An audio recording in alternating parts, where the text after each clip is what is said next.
So next question. I'm excited about this one. What are your thoughts about creatine for females?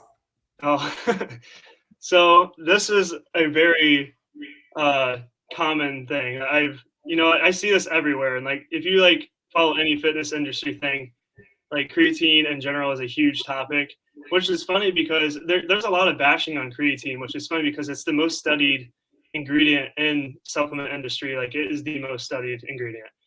We have more research on creatine monohydrate than anything you could possibly find anywhere else. There's a lot of clear research with it too. There's benefits for anybody and everybody.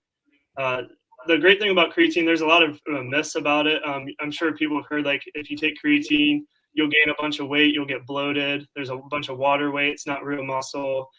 Like it kind of people will put misconceptions about what it does, which creatine really all it is. All of us have creatine phosphate, which supplies a bunch of energy for your muscle. I'm sure some people have heard of ATP.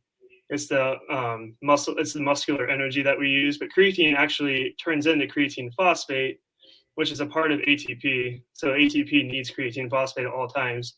So if you're out of creatine phosphate, then your muscle cannot contract any longer. So you don't have any energy at that point. Where creatine actually comes in for supplementation, yes, you can get a lot of creatine from things such as beef. A lot of people like beef and beans is a high creatine amount. And if you just naturally, if you're trying to supplement that way. But the supplementation aspect, you can get, as long as you get about 5 grams a day, you'll really see a huge benefit, especially actually for females. There's a lot of people bash like females should not take creatine, but it's actually the opposite.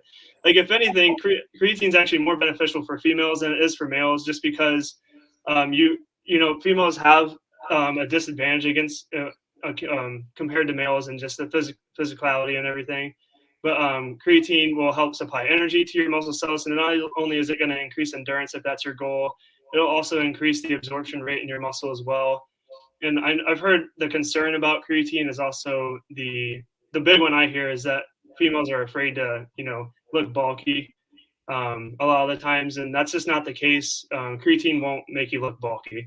It's actually the only time you'll look bulky from doing anything is if females obviously don't have as many androgens as males. There's a limit where females can reach to a certain point, just like males naturally. So creatine's not going to get you above that level where you're going to start looking bulky and not female and everything like that. Creatine's just going to help you get more energy. It's going to help you have harder workouts, which equals more muscle damage, which also equals more muscle growth. So you're going to have a better body composition. If anything, it's going to make you a more defined. If your goal is to have a better body composition, then creatine is your friend. And also if you're trying to lose weight, creatine's your friend. So that's my there's a lot of things you can go about with this topic, but I don't think anybody should be afraid of taking creatine. It's really well studied, and it's beneficial. All the studies they've done, I think it's beneficial for a lot of people.